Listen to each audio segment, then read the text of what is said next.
सभी को प्रभु यीशु मसीह के नाम से जय मसीह की। और स्वागत करता हूं जेम्स मुकुंद यूट्यूब चैनल में। हम सभी को खुदावन की दया और अनुग्रह से हम सभी ठीक हैं और आशा करता हूं आप सभी ठीक होंगे। और लगातार इंटरव्यू सेशन में आप देखते आ रहे हैं, इसलिए मैं आपको धन्यवाद करता हूं। और आज भी एक प्रभु की दास के साथ इंटरव्यू करने के लिए प्रभु ने मौका दिया, इसलिए मैं प्रभु का धन्यवाद करता हूं। और लगभग उड़ीसा के बाहर बहुत सारे राज्यों में आप प्रभु के दास को जानते हैं। उनका यूट्यूब चैनल है टेल द ट्रुथ याकूब। और आज उनके साथ मुलाकात होकर इंटरव्यू लेने का समय प्रभु खुदावन मुझे और हमारी टीम को दिए हैं, इसलिए मैं धन्यवाद करता हूँ खुदा का। और आप देख सकते हैं कि भाई हमारे साथ जुड़ चुके हैं। तो इंटरव्यू से पहले हम प्रार्थना करेंगे और प्रार्थना के साथ आज की इंटरव्यू को हम प्रारंभ करेंगे। आइए हम प्रार्थना करेंगे। प्यारे प्रभु जी, मैं धन्यवाद करता हूँ आज की इस दिन के लिए। प्रभु जी, आपने दया किया, अनुग्रह किया और आज इस दिन ठहराए थे प्रभु जी इंटरव्यू के लिए, इसलिए धन्यवाद करता हूँ। आपकी दास याकूब ब्रदर के लिए मैं धन्यवाद करता हूँ प्रभु जी। आज उनके साथ इंटरव्यू लेने का समय हमारे जीवन में आपने दिए, इसलिए धन्यवाद प्रभु उनके जीवन से।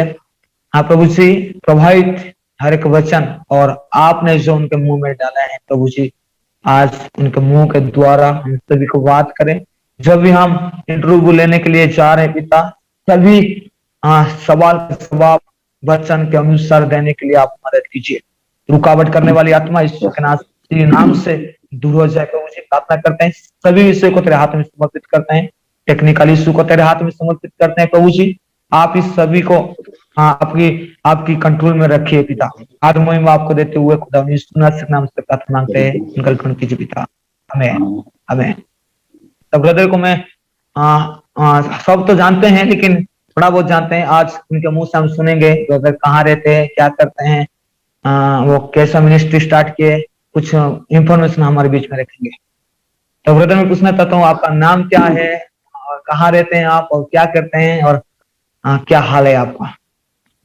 ओके, सबसे पहले मैं सभी भाई बहनों को जिस वीडियो को देख रहे हैं सभी को जय मसीह की। ब्रदर जेम्स आपको भी और आपकी सारी टीम को भी जय मसीह की मेरी तरफ से। बहुत बहुत शुक्रिया, बहुत धन्यवाद कि आपने ये मौका दिया, इस काबिल समझा कि हम आपके चैनल पर आकर खुदा के वचनों से कुछ बात कर सके। तो हम आगे जाने से पहले मैं थोड़ा अपने बारे में बताना चाहता हूँ कि जैसे कि सब लोग जानते हैं मेरा नाम याकूब है और मैं पंजाब से हूँ। और तकरीबन 4 साल पहले 2017 को हमने अपना यूट्यूब चैनल शुरू किया था और तब से लेकर आज तक बहुत से लोगों ने उन वीडियोस के द्वारा, हमारे चैनल के द्वारा आशीष को पाया है, ब्लेसिंग्स को पाया है।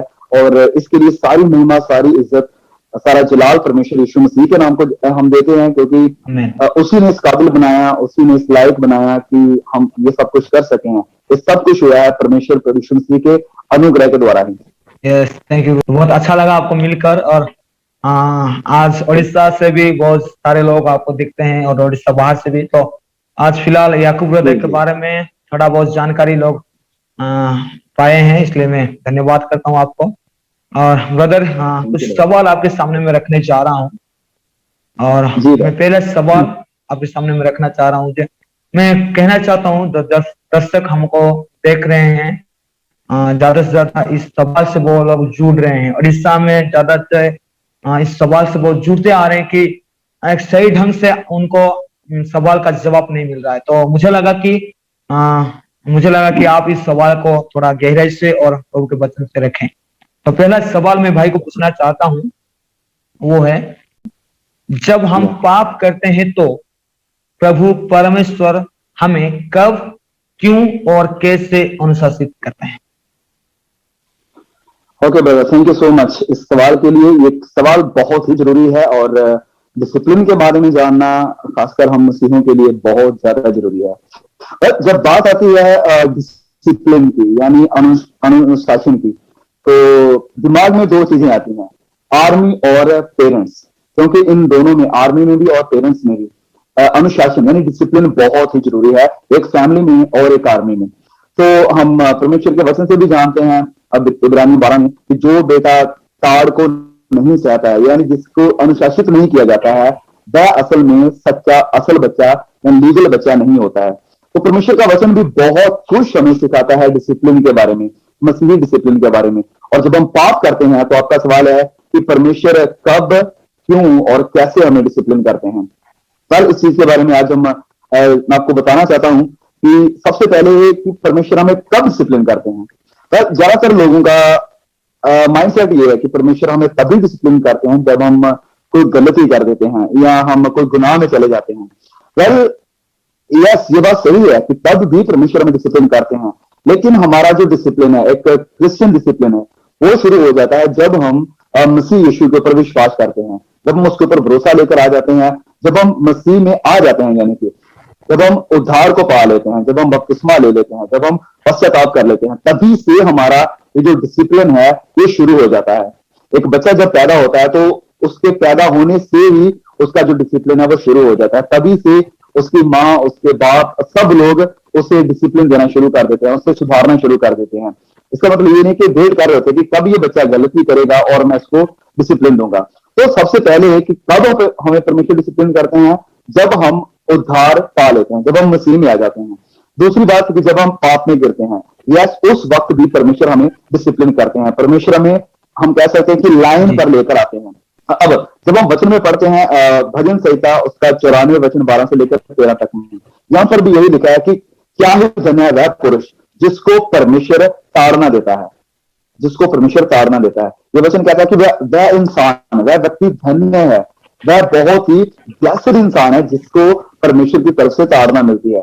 क्योंकि देखिए, अगर किसी इंसान को परमेश्वर ताड़ना दे रहा है तो इसका सिंपली मतलब ये है कि वो हमें अपनी संतान समझता है, हमें अपने बच्चे समझता है। तो हम ब्लेस्ड हैं कि हमें पिता से, हमें सारी कायनात को बनाने वाले खुदा को अपना बाप, अपना पिता कहने का एक अपॉर्चुनिटी मिलता है, एक मौका मिलता है।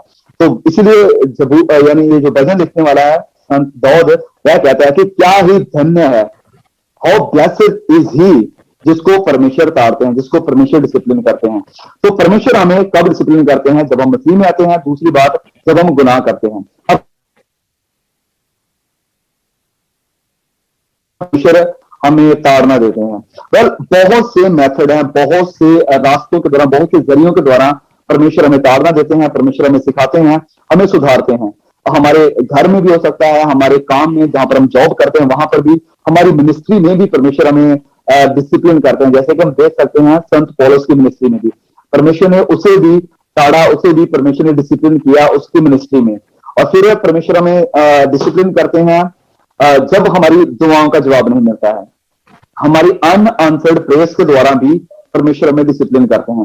तो जब हमारी दुआओं का जवाब नहीं मिल रहा होता तो उस समय परमेश्वर हमें डिसिप्लिन करते हुए ये सिखा रहे हैं कि हमें परमेश्वर के ऊपर विश्वास को बनाए रखने की जरूरत है, और इसके साथ साथ वह हमारे अंदर धीरज को, यानी सब्र को, पेशेंस को पैदा कर रहे हैं। तो इन सब जरियों के द्वारा हमारी दुआओं का जवाब ना मिलते हुए हमारे घर में, हमारे परिवार में, हमारी नौकरी में, हमारे जॉब में, हमारे भाइयों में, दोस्तों में, इन सब चीजों में परमेश्वर हमें सुधारते हैं। अब तीसरी बात आपने कही कि परमेश्वर क्यों हमें सुधारते हैं।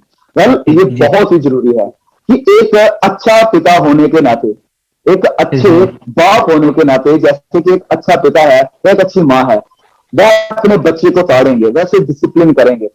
फॉर एग्जाम्पल, कि अगर कोई बच्चा किसी इलेक्ट्रिसिटी की तरफ जा रहा है तो उसके माँ बाप उसे डिसिप्लिन देंगे कि नहीं बेटा, तुझे उस तरफ नहीं जाना है। तो ये ऐसा क्यों कर रहे हैं? क्योंकि ये पेरेंट्स, ये माँ बाप उस बच्चे से प्यार करते हैं। तो इसी तरह से एक अच्छा पिता होने के नाते हमारा परमेश्वर, हमारे प्रभु हमें ताड़ते हैं, हमें डिसिप्लिन करते हैं, हमें अनुशासन में लेकर आते हैं। तो इसलिए परमेश्वर में हमें अनुशासित करते हैं, डिसिप्लिन करते हैं, ताकि हम सुरक्षित रहें, हमारा कोई नुकसान ना हो, हम गलत दिशा में या गलत ट्रैक में ना चले जाएं। दूसरी बात, क्योंकि वह हमसे प्यार करते हैं। और तीसरी बात कि परमेश्वर चाहते हैं कि हम मैच्योर बने, हम खुदा में और आगे बढ़ते जाएं, हम उसमें मैच्योरिटी में आते जाएं। और फिर परमेश्वर हमें विश्वास में ग्रो होते हुए देखना चाहते हैं कि हम विश्वास में बढ़ रहे हैं और आत्मिक जिंदगी में ग्रो हो रहे हैं। और फिर डिसिप्लिन का एक सिंपल पर्पस होता है, जो कि मतलब बिल्कुल सिंपल है और स्पेशल है। वो ये है कि परमेश्वर हमें प्यूरिफाई करना चाहते हैं, हमें पवित्र करना चाहते हैं, हमें डिसिप्लिन में लेकर आकर। सो इसीलिए जब हम पाप करते हैं तो परमेश्वर हमें ताड़ते हैं, ताकि हम प्यूरिफाई हो, हम आत्मिक जिंदगी में उन्नति को लेकर आए। तो the main goal of discipline is holiness. Holiness, और दूसरी बात है कि हम प्रभु यीशु मसीह की तस्वीर पर आ जाएं, यानी कि हम मसीह की इमेज पर आ जाएं, बन जाएं। क्योंकि मैं आपको एक उदाहरण बताता हूं कि जब एक कुम्हार जब वो मिट्टी को लेता है तो वो उस मिट्टी में पानी डालता है, उसे गूंथता है और फिर उसे चाक के ऊपर रखता है। जब उसे चाक के ऊपर रखता है, उसे घुमाता है, तो उसके दिमाग में, यानी कुम्हार के दिमाग में एक इमेज ऑलरेडी बनी हुई है कि मैंने इस मिट्टी का क्या बनाना है। तो इसी तरह से परमेश्वर भी हमारा कुम्हार है और हम उसके हाथों में मिट्टी हैं। तो वो हमें चाक के ऊपर रखता है, हमें घुमाता है, ये सब डिसिप्लिन होता है हमारी जिंदगी में। तो इसी तरह से परमेश्वर के दिमाग में एक तस्वीर होती है, एक इमेज होती है, जिस तरह से परमेश्वर हमें बनाना चाहते हैं, और वो इमेज है प्रभु यीशु मसीह। हमें परमेश्वर प्रभु यीशु मसीह के जैसे बनाना चाहते हैं। तो I think that's all about the discipline. Thank you so much. Okay, thank you brother. बहुत ही एक बढ़िया तरीका से, एक आज इजी तरीका से आप इस सवाल का जवाब दिए हैं, और मैं आशा करता हूं दर्शक आप समझ पा रहे हैं कि क्यों जरूरी है जब हम पाप करते हैं तो खुदावन हमको अनुशासित करे।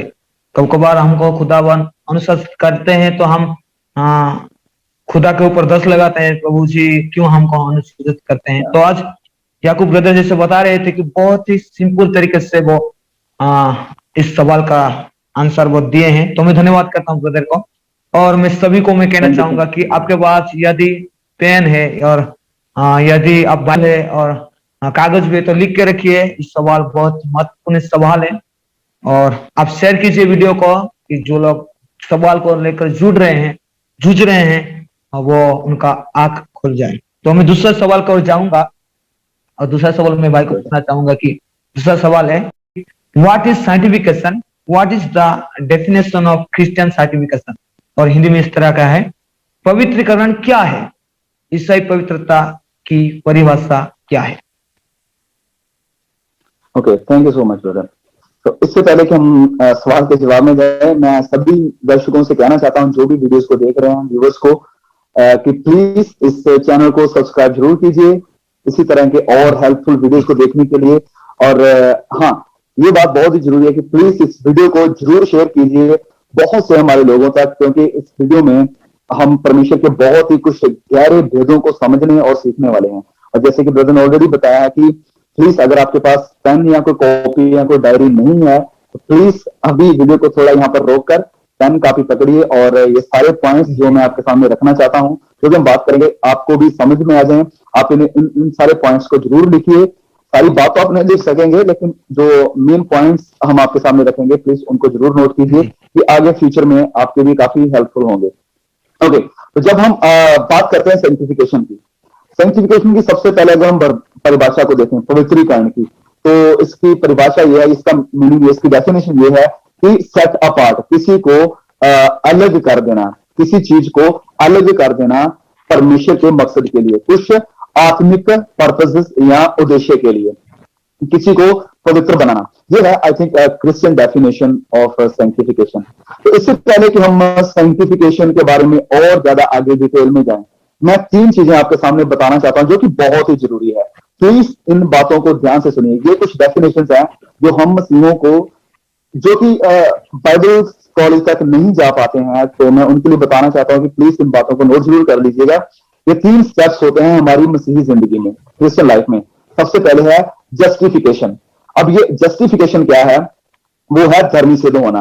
तो जस्टिफिकेशन है धर्मी सिद्ध होना, मतलब कि एक गुनहगार को, एक पापी को परमेश्वर पवित्र बना देते हैं, उसे धर्मी बना देते हैं, उसे पवित्र यानी धर्मी डिक्लेयर कर देते हैं।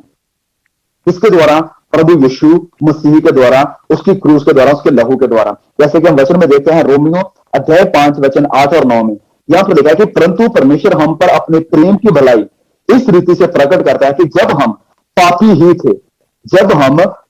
थे तभी मसीही हमारे लिए मरा। वचन 9 में लिखा है, तो जबकि हम अब उसके लहू के कारण धर्मी ठहरे हैं। तो यह वचन कह रहा है कि जब हम पापी ही थे, मसीह हमारे लिए मरा और उसके लहू के कारण हम धर्मी ठहरे हैं। तो यह है जस्टिफिकेशन, कि हम फ्रीली उसके लहू के द्वारा धर्मी ठहरते हैं। और दूसरा स्टेप है सेंटिफिकेशन। सेंटिफिकेशन मतलब जब हम धर्मी ठहर चुके हैं तो तभी से परमेश्वर इंसान के और विश्वासियों के मन को, उनकी सोचों को, इच्छाओं को और स्वभाव को बदलना शुरू कर देते हैं। और ये होता है सेंटिफिकेशन। और तीसरा है ग्लोरिफिकेशन। ग्लोरिफिकेशन यानी कि जब फाइनली अंत में क़यामत के दिन आखिर में जब हम हवा में प्रभु के साथ उठा लिए जाएंगे तो ये होगा हमारा ग्लोरिफिकेशन, यानी हम महिमा में प्रभु के साथ उठा लिए जाएंगे। ओके, तो हमारा ये जो सैंक्टिफिकेशन है, पवित्रीकरण है, ये कब होता है? वेल, ये बहुत ही डिबेटेबल एक टॉपिक है। बहुत से जो थियोलॉजियन हैं, जो क्रिश्चियन प्रचारक हैं, इसके ऊपर पते हुए हैं या इसके ऊपर सहमत नहीं है कि ये कब होता है। लेकिन जहां तक मैं इसे समझता हूं, मेरे हिसाब से जो सैंक्टिफिकेशन है, पवित्रीकरण है, ये दो तरह का है। सबसे पहले है पोजिशनल सैंक्टिफिकेशन। अब पोजिशनल सैंक्टिफिकेशन और दूसरा है प्रैक्टिकल यानी प्रोग्रेसिव सैंक्टिफिकेशन। तो ये पोजिशनल सैंक्टिफिकेशन क्या है कि जब हम परमेश्वर के सामने धर्मी ठहर जाते हैं, जब परमेश्वर में धर्मी ठहरा देते हैं, जब हम उद्धार पा लेते हैं, तो उसी वक्त, उसी समय जब हम अपने गुनाहों से पश्चाताप करते हैं, जब हम प्रभु यीशु के ऊपर विश्वास करते हैं, तो उसी समय परमेश्वर हमें पवित्र बना देते हैं। मतलब कि अब हम परमेश्वर की नजरों में गुनहगार नहीं रहते हैं, हम पवित्र हो जाते हैं। और ये पवित्रता हमारी नहीं होती है, प्रभु यीशु की क्रूस और उसके लहू के द्वारा हम पवित्र ठहरते हैं।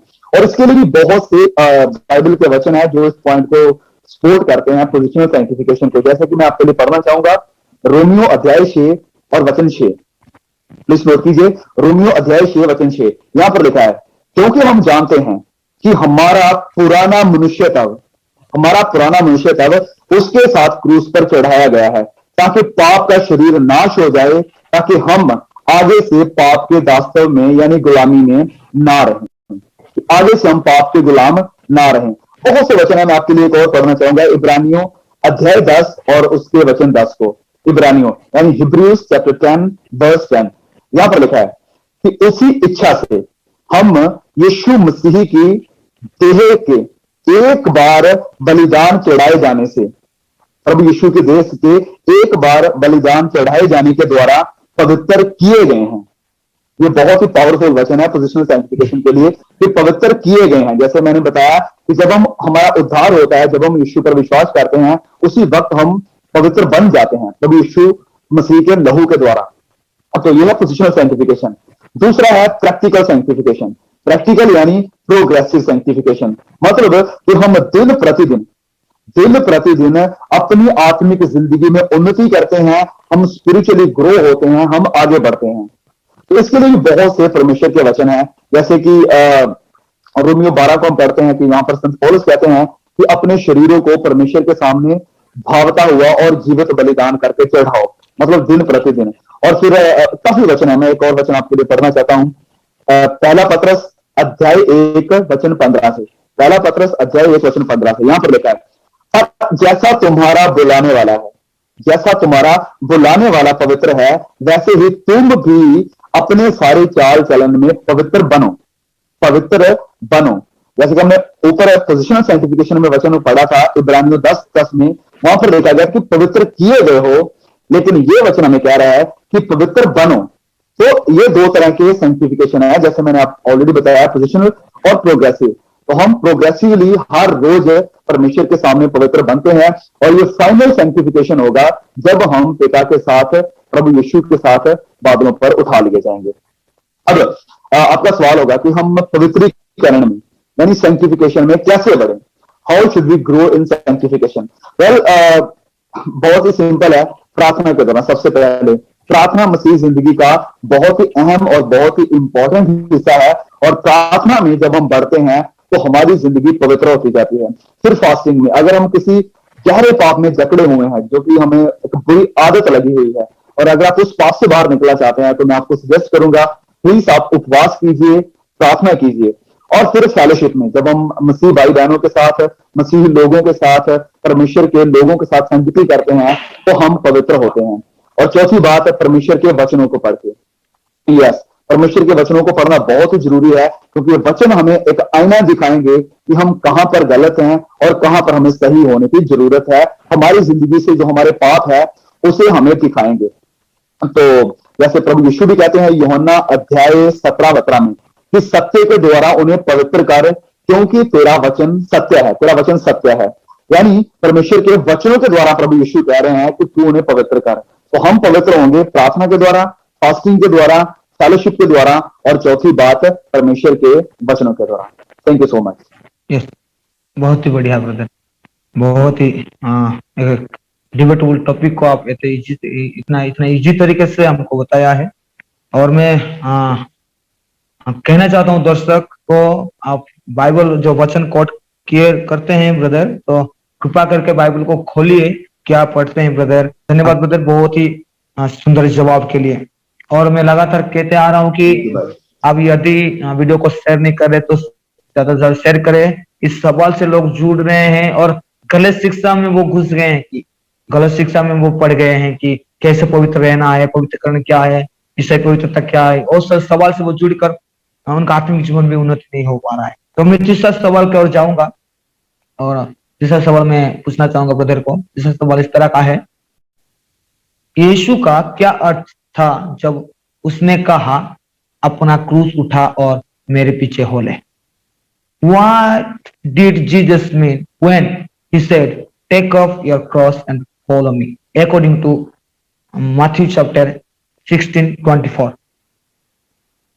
मैथ्यू 16:24। यस ब्रदर, क्रूस उठाना, अपने आप का इनकार करना। वेल, ये एक ऐसा टॉपिक है जो कि आज की हमारी प्रोस्पेरिटी क्रिश्चियनिटी में बहुत ही ज्यादा दबा दिया गया है। इस टॉपिक को बहुत ज्यादा दबा दिया गया है, और काफी लोग जो हैं इस चीज को नहीं समझते हैं कि अपने आप का इनकार करना और क्रूस को उठाने का मतलब क्या है।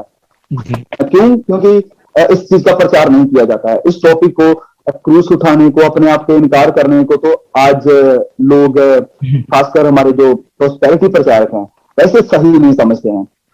क्योंकि वह कहते हैं कि क्रूस उठाना मतलब ये दुख, तकलीफ, मुश्किलें तो हमारी जिंदगी में कभी आ ही नहीं सकती हैं।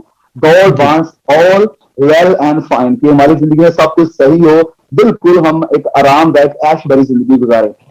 लेकिन यहाँ पर ये जो वचन है, ये प्रभु यीशु के वचन है, किसी इंसान के नहीं है, ये किसी यूट्यूबर के नहीं है, ये प्रभु यीशु के जुबान से निकले हुए खुद के वचन है। जब उन्होंने कहा कि अपने आप का इनकार करो और अपनी क्रूस को उठाकर मेरे पीछे हो लो। सबसे पहले अपने आप का इनकार करो। तो यहां पर मैं इस वचन के जो पहला हिस्सा है, मैं उसको यहां पर एक्सप्लेन करना चाहता हूं। पहला हिस्सा कह रहा है कि अपने आप का इनकार करो, डिनाई योरसेल्फ। आज जिस जनरेशन में हम हैं, जिस पीढ़ी में हम हैं, जिस वक्त में हम हैं, ये जनरेशन, ये पीढ़ी, ये हमारे आसपास की जो दुनिया है, ये हमें सिखा रही है अपने आप को बिल्ड करना। अपने लिए ये करो, अपने लिए वो करो, अपने लिए महंगी गाड़ी ले लो, अपने लिए महंगा फोन ले लो, अपने लिए इस मीडिया प्लेटफॉर्म को ओपन करो ताकि आप और ग्रो हो सको। मतलब हर तरफ से, हर एडवर्टाइजमेंट, हर सोशल मीडिया इसी चीज को इंकरेज कर रहा है कि लोगों को बिल्डअप करना है, कि आप हैं, आप कुछ हैं, आप में कुछ है, आप कुछ कर सकते हैं, आप अपने आप को पहचानो, अपने अंदरूनी हिस्से को पहचानो। लेकिन प्रभु यीशु आते हैं और वह कहते हैं कि अपने आप का इनकार करो, डिनाई योरसेल्फ, अपने आप का इनकार करो। अब अपने आप का इनकार करने का क्या मतलब है? अपने आप का इनकार करना मतलब है कि अपनी देह का इनकार करना, अपनी सोचों का इनकार करना, अपनी जुबान का इनकार करना, अपनी आंखों का इनकार करना। कैसे? मतलब हमारा जो शरीर है, जब हम शरीर में हैं तो ये शरीर कहता है कि इसे कुछ ऐसा चाहिए जो इसे खुश करे, जो इसे प्रसन्न करे। लेकिन परमेश्वर का वचन वह काम करने की हमें अनुमति नहीं देता है, क्योंकि ये शरीर सिर्फ हमारा शरीर नहीं है, ये शरीर परमेश्वर का मंदिर है, ये उसका घर है। क्योंकि प्रभु यीशु ने वचन में जब हम देखते हैं, पौलुस लिखते हैं कि तुम्हारा शरीर परमेश्वर का मंदिर है। तो ये शरीर परमेश्वर का मंदिर है। अब ये शरीर जब दुनिया में है तो ये शरीर चाहता है कि इसे गलत चीजें मिले। जैसे कुछ लोग नशा करते हैं तो उनका शरीर मांगता है नशा, इसे और नशा दो। लेकिन परमेश्वर का अगर ये मंदिर है तो इसमें हम गलत चीजें नहीं ऐड कर सकते हैं। ये शरीर कहता है कि भोग विलास के पीछे भाग, इस दुनिया को एंजॉय कर, यही वक्त है, यही एक जन्म है इस दुनिया में जब हम इस शरीर को एंजॉय कर सकते हैं। लेकिन हम ये भी जानते हैं कि ये जो शरीर है ये परमेश्वर का मंदिर है, तो इसलिए हम उन गलत चीजों में, उन गलत गुनाहों में जाने से इस शरीर को मना करेंगे, इसे रोकेंगे, इसे इनकार करेंगे। तो हमें अपने शरीर का इनकार करना है कि जो चीजों की तरफ ये शरीर भागता है, हमें उन चीजों से इसे रोकना है, डिनाई करना है। फिर हमारे ख्यालों में बहुत सी गलत चीजें घूमती रहती हैं। बहुत सी चीजों को हम देखकर हमारे दिमाग में उसकी फिल्म बनाना, उसकी कल्पना करना, इमेजिनेशन बनाना शुरू कर देते हैं। और जो कि चीजें गलत हैं, जैसे कि जो चीजें गुनाह वाली चीजें हैं, हमारे ख्यालों में कुछ गलत विचार आ सकते हैं, जिनको, यस, विचार आना कोई गलत बात नहीं है, लेकिन उसको एंटरटेन करना, उसकी बाद में फिल्म बनाना, ये बात गलत है। और इस चीज के लिए परमेश्वर का वचन हमें मना करता है। तो हम अपने दिमाग को, अपनी सोचों को, अपने विचारों को का इनकार करेंगे कि नहीं, परमेश्वर का वचन मुझे इस चीज की अनुमति नहीं देता है। हमारी आंखें वो चीजें देखना चाहती हैं जो कि आज, मतलब अगर हम सोशल मीडिया पर देखेंगे तो बहुत ज्यादा गलत हैं। आप अगर देखेंगे तो हर तरफ सोशल मीडिया के ऊपर नंगता फैली हुई है, न्यूडिटी फैली हुई है। लोग खुलेआम अपने शरीर को, अपने बदन को दिखाकर फॉलोअर्स को और पैसे को पाना चाहते हैं। और बार बार जब हम फोन को खोलते हैं, अपने किसी भी डिवाइस को ओपन करते हैं, तो वो चीजें हमारे सामने आती हैं। लेकिन अगर हम उन चीजों को देखकर उनके ऊपर बैठ जाएंगे और उनके ऊपर फिर बाद में मनन करना शुरू कर देंगे, तो यहां पर हम पाप कर रहे हैं। तो उस हालत में हमें अपनी आंखों का इनकार करना है कि नहीं, ये काम मुझे नहीं करना है। अगर कुछ गलत काम करने के लिए हमारा हाथ आगे बढ़ रहा है, तो हमें हमारे हाथ को भी ना कहना है। प्रभु यीशु ने कहा कि अगर तेरी आंख तुझसे पाप करवाती है तो उसे निकाल कर फेंक दे। मतलब कि आंख का इनकार करना, अपने हाथों का, विचारों का, शरीर का, हर चीज का इनकार कर। सबसे पहले प्रभु यीशु कहते हैं कि अपने आप को त्याग दो, कि आप इस संसार के लिए नहीं है और ये संसार आपके लिए नहीं है। और इसकी परफेक्ट एग्जांपल प्रभु यीशु मसीह थे, उसके बाद संत पौलुस थे, और उसके जो भी चेले हुए, हम उन्हें अपनी उदाहरण मान सकते हैं। प्रभु यीशु ने अपने आप का इनकार किया, पौलुस ने अपने आप का इनकार किया। प्रभु यीशु ने कहा कि मैं नहीं चाहता उस क्रूस के ऊपर जाना। उसकी इच्छा थी कि उस क्रूस के ऊपर ना जाए, तो वो प्याला उससे टल जाए, लेकिन वह कहते हैं कि पिता मेरी नहीं, वो तेरी मर्जी पूरी हो। इसी तरह से हमें भी अपने शरीर को, अपने आप को यही कहना है कि पिता, जो मैं चाहता हूं, जो मेरी इच्छाएं हैं, मैं नहीं चाहता कि मैं वो करूं, वरन वही जो तेरी इच्छा है उसको पूरा करूं। तो सबसे पहला ऐसा है डिनाई योरसेल्फ, अपने आप का इनकार करना, अपने आप को रोकना, अपने आप को खत्म करना, खाली करना। फिर वचन कहता है कि take up your cross and follow me, या अपने क्रूस को उठाओ और मेरे पीछे हो लो। नाउ क्रूस को उठाओ और मेरे पीछे हो लो। प्रभु यीशु का यहां पर कहने का मतलब यह था कि आपको जो फांसी का फंदा होता है ना, हम जानते हैं आज उस वक्त में क्रूस दिया जाती थी, और आज के वक्त में लोगों को, मुजरिम जो होते हैं, जो अपराधी होते हैं, उन्हें फांसी दी जाती है। प्रभु यीशु का यहां पर सिंपली कहने का मतलब था कि अपने आप का इनकार कर दो और फांसी का फंदा अपने गले में लेकर मेरे पीछे हो लो। कहने का मतलब कि कभी भी आपको मौत का सामना करना पड़ सकता है। क्यों? क्योंकि आप मेरे ऊपर, यानी प्रभु यीशु के ऊपर विश्वास करते हैं। इसलिए आपको लोग बुरा जानेंगे, आपको लोग तुच्छ जानेंगे, और यहां तक कि आपको मौत का मुंह भी देखना पड़ेगा मेरी वजह से। तो टेक अप योर क्रॉस, फांसी का फंदा अपने हाथ में लेकर चलो, क्योंकि कभी भी आपको अपनी जान से हाथ धोना पड़ सकता है। तो दैट्स व्हाट आई थिंक इसका मतलब है। Thank you. अंदर ब्रदर, और बहुत ही अच्छे तरीके से क्रूस का मतलब हमको अपने दिए हैं, और ये मुझे भी सीखने को मिल रहा है कि क्या था क्रूस का अर्थ। जब प्रभु कहते हैं तो क्रूस उठाओ और मेरे पीछे फॉलो। तो ये महत्वपूर्ण सवाल है। मतलब कि आज के विश्वासियों को, जैसे आप कह रहे थे कि क्रूस मतलब एक क्रॉस, उनको एक माला बनाकर पहनना है और घूमना है। उनको लगता है क्रॉस उठाना मतलब यही है, और करते ही ऐसे भी लोग हैं। तो ये बहुत ही महत्वपूर्ण सवाल है, और उनका जवाब भी आप बहुत ही अच्छे तरीके से दिए हैं। खुदावन आपको बरकत दे। और मैं नंबर 4 क्वेश्चन को पूछना जा रहा हूँ, और इस सवाल महत्वपूर्ण है आज के दिन के लिए, क्योंकि ये सभी कलीसिया के लिए जरूरत सवाल है, क्योंकि ये सबसे बड़ी सवाल है आज की कलीसिया और आज की जवान भाई बहनों के लिए और आज की कलीसिया के हर एक जन के लिए, क्योंकि इसका मीनिंग नहीं जानते, वो एक दूसरा मीनिंग निकाल देते हैं। तो सवाल क्या है, मैं पूछना चाहता हूँ कि व्हाट इज ट्रू वर्शिप? सच्ची उपासना क्या है? सच्ची उपासना क्या है?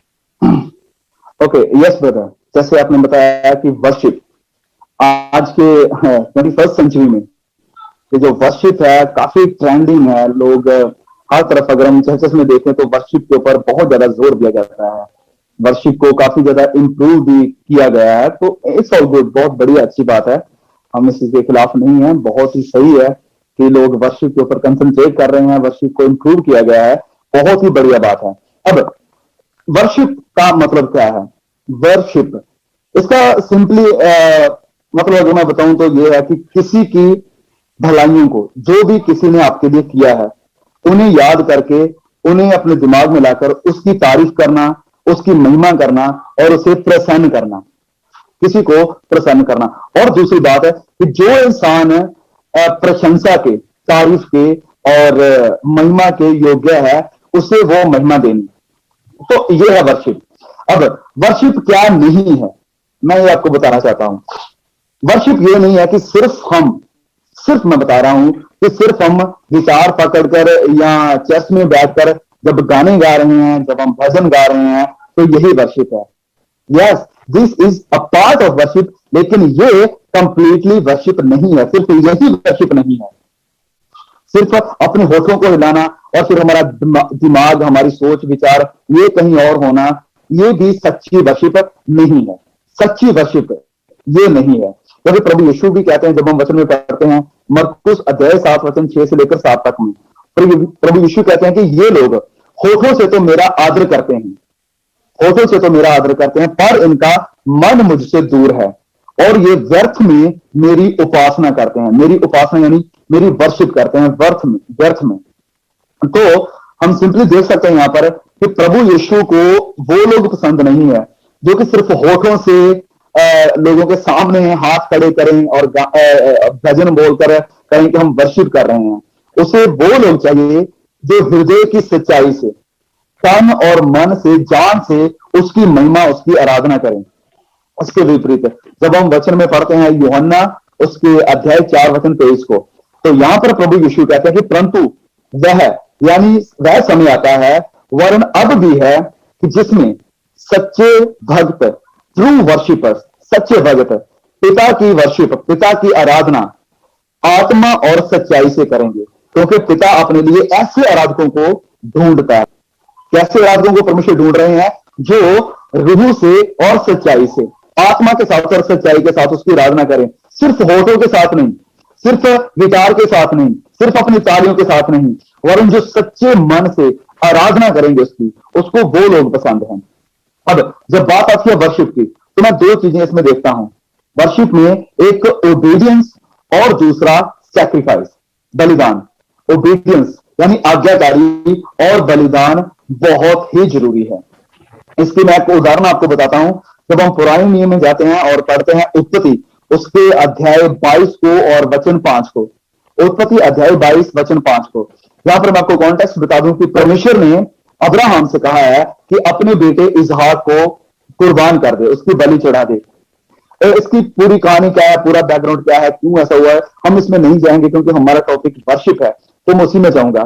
तो जब अब्राहम अपने बेटे को लेकर उस मोरिया पहाड़ की तरफ जा रहा है, तो वहां पर हम देखते हैं कि उस पहाड़ के ऊपर जाने से पहले उसके जो बाकी जवान उसने अपने साथ लिए थे, अब्राहम उनसे कहता है कि तुम लोग यही ठहरो, तुम लोग यही ठहरो, हम ऊपर पहाड़ के ऊपर जाएंगे और परमेश्वर को दंडवत करके वापिस आएंगे। दंडवत वहां पर इंग्लिश में जब हम पढ़ते हैं वहां पर लिखा है कि we will go and worship there, हम वहां पर जाएंगे और वर्शिप करेंगे। तो यहां पर जो वर्ड इस्तेमाल हुआ है वर्शिप, उसको इब्रानी में कहा जाता है शाखा। शाखा वर्ड है जो इब्रानी का यहाँ पर, इब्रानी वर्ड है जो यहाँ पर यूज हुआ है, और इस वर्ड का मतलब है बो डाउन, किसी के सामने झुकना, दंडवत करना। तो अब्राहम अपने बेटे इसहाक को लेकर पहाड़ के ऊपर जा रहा है और कहता है कि हम वहां पर वर्शिप करने के लिए जा रहे हैं।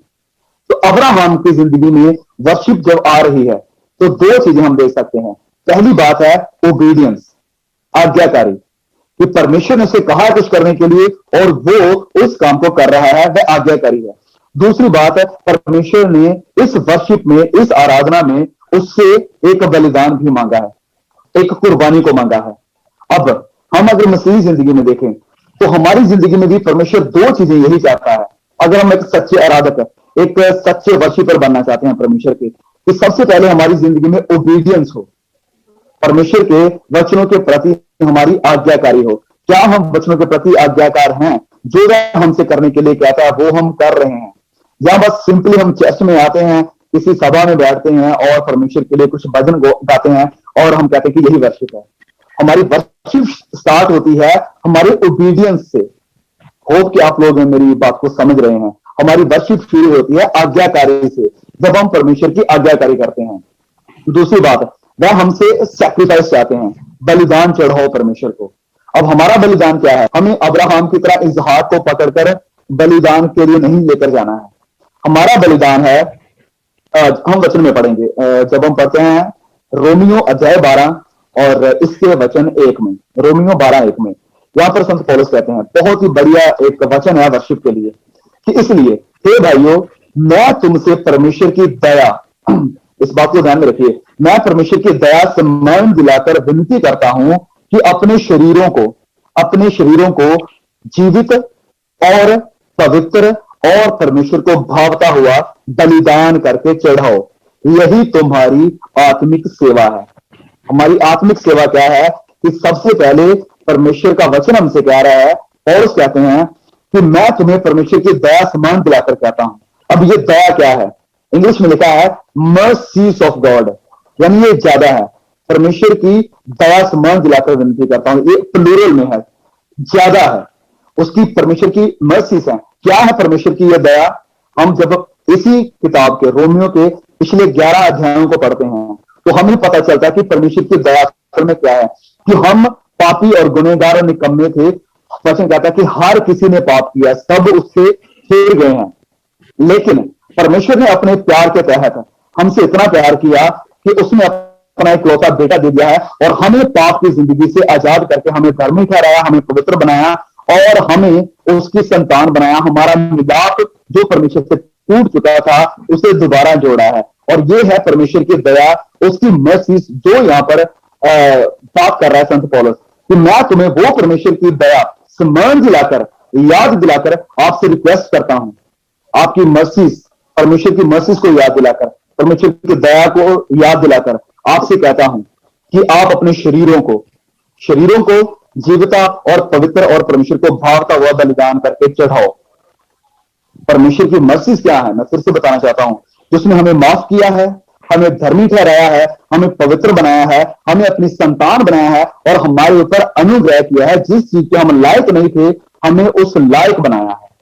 यह है परमेश्वर की दया। और अगर आप कहते हैं कि परमेश्वर की वर्शिप करने के लिए ये सब कारण मेरे लिए काफी नहीं है, अगर आप कहते हैं कि ये चीजें मेरे लिए काफी नहीं है कि मैं परमेश्वर की वर्शिप करूं, उस पर धन्यवाद दूं, उसको महिमा दूं, उसकी तारीफ करूं, तो I think you are lost. अगर आप कहेंगे कि मुझे अच्छा घर चाहिए, गाड़ी बंगला चाहिए, अच्छी जॉब चाहिए, मेरा परिवार सब कुछ फिट एंड फाइन चाहिए, तभी मैं परमेश्वर की आराधना कर सकता हूं, अगर आपके दिमाग में ये सब चलता है तो मैं तो कहना चाहता हूं कि आप अभी परमेश्वर के वचन को और उसके वचनों की सच्चाई से वाकिफ नहीं है, नहीं जानते हैं। पौलुस कहता है कि परमेश्वर की दया याद दिलाकर मैं कहता हूं कि परमेश्वर को भावता हुआ बलिदान करके चढ़ाओ, जीवित और पवित्र। परमेश्वर एक मुर्दा बलिदान हमसे नहीं चाहते हैं। यहां पर लिखा है कि जीवित बलिदान। जीवित बलिदान क्या है? कि जब हम एक्टिवली, जब हम आराधना कर रहे हैं, जब हम वर्शिप कर रहे हैं, तो सिर्फ ये नहीं है कि हमारा मन कहीं और है, शरीर यहां पर है, हमारे होठों से हम बोल रहे हैं। ये एक्टिव वर्शिप परमेश्वर हमसे चाहते हैं, जीवित वर्शिप। और ये जीवित वर्शिप क्या है? कि जब हमारी सोचें उन शब्दों के ऊपर लगी हुई है जो हम बोल रहे हैं, जो हम गा रहे हैं, जो हम भजन बोल रहे हैं, जब हमारे विचार, हमारा मन, हमारी आत्मा से सब जुड़ी हुई है, ये है सच्ची आत्मा से आराधना करना परमेश्वर की। जीवित बलिदान परमेश्वर हमसे चाहते हैं। और अगर हमारा शरीर वहां पर मौजूद है लेकिन हमारी आत्मा, हमारी सोच विचार कहीं और है, तो ये एक मुर्दा वर्शिप है। एक मुर्दा वर्शिप है जो हम परमेश्वर को दे रहे हैं, और परमेश्वर को यह पसंद नहीं है। वह हमसे जीवित बलिदान चाहते हैं। और दूसरी बात लिखा है कि पवित्र बलिदान चढ़ाओ।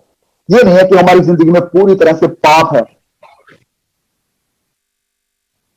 पहले या संगति में बैठने से पहले हम गलत विचारों के साथ थे, हमने चोरी की थी, किसी का झूठ बोला था, या व्यभिचार किया, व्यभिचार के ख्याल हमारे दिमाग में आए, या किसी भी तरह का कोई भी हमारे अंदर कड़वाहट है, क्रोध है, गुस्सा है, तो उस चीज के साथ हम परमेश्वर की आराधना नहीं कर सकते हैं।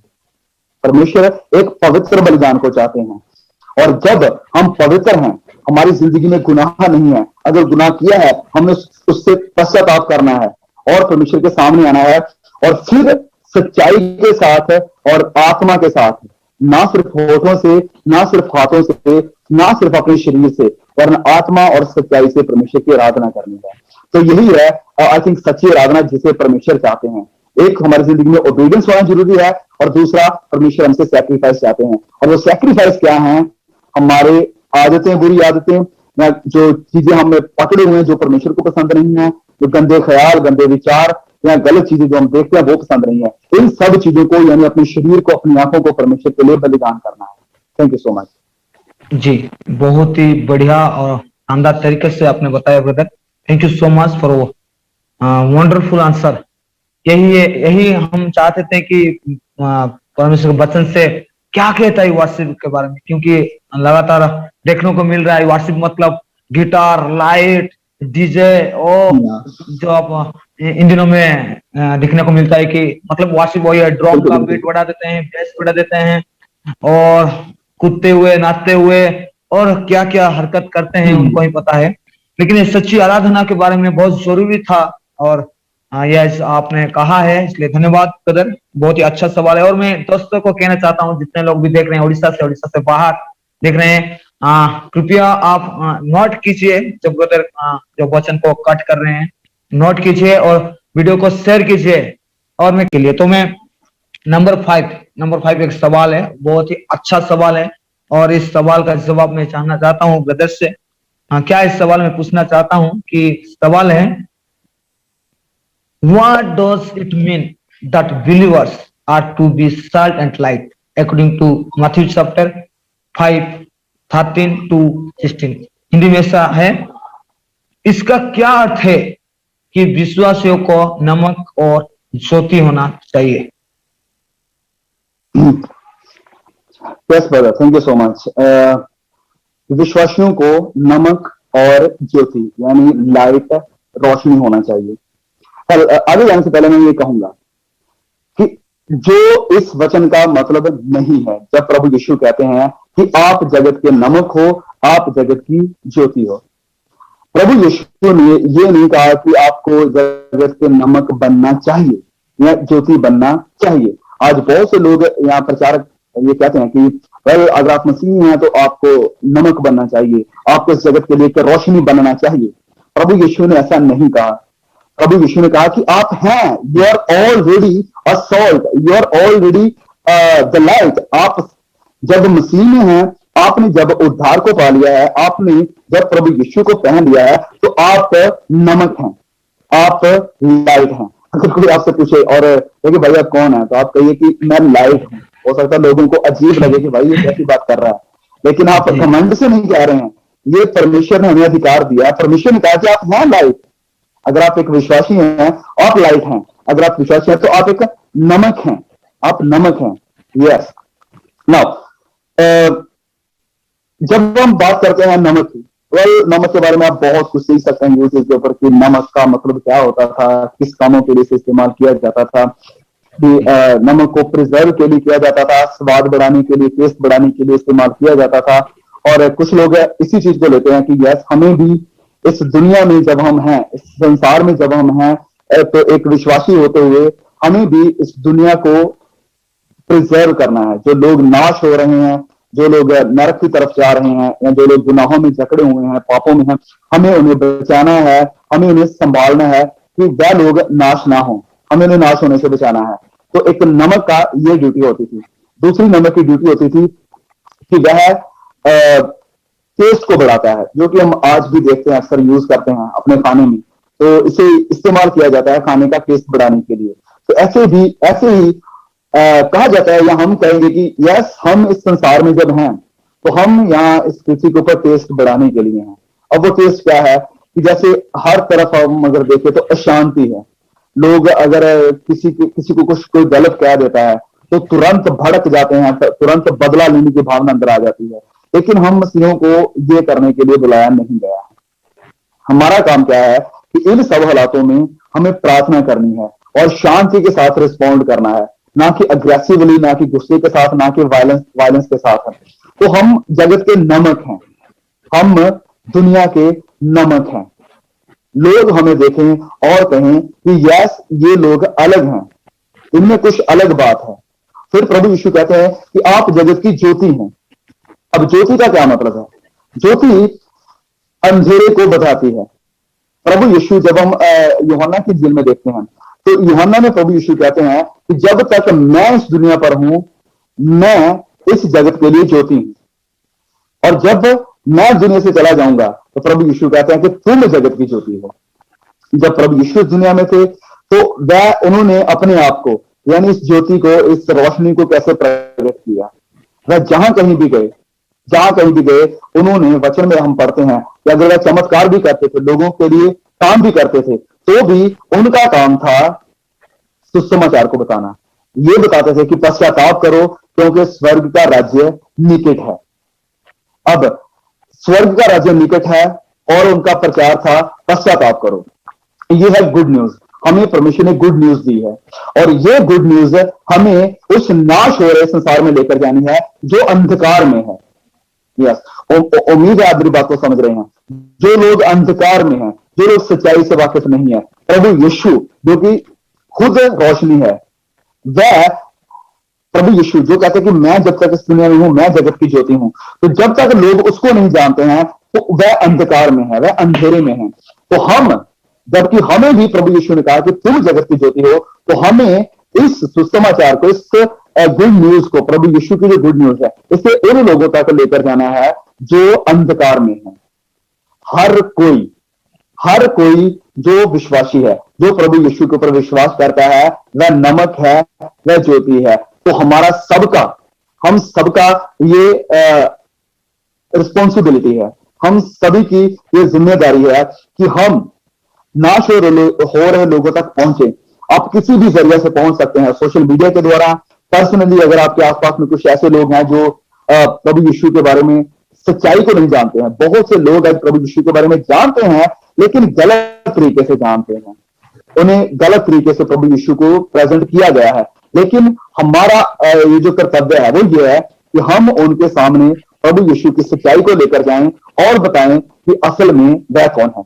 हम अंधकार में रोशनी लेकर आने वाले लोग हैं। हम जहां पर टेस्ट नहीं है, जहां पर बदबू है, जहां पर अच्छा कुछ भी नहीं है, हम वहां पर नमक बनेंगे ताकि हम लोगों के लिए एक टेस्ट को बढ़ा सकें। जब हम वहां पर हाजिर होंगे तो हमारी मौजूदगी में, हमारी प्रेजेंस से, हमारी उपस्थिति से वहां पर टेस्ट बढ़ना चाहिए। जहां कहीं भी हम जाएं, जिस भी कम्युनिटी में जाएं, जहां भी हम जॉब करने के लिए जाएं, तो हम लोगों के सामने एक नमक की तरह और रोशनी की तरह दिखनी चाहिए।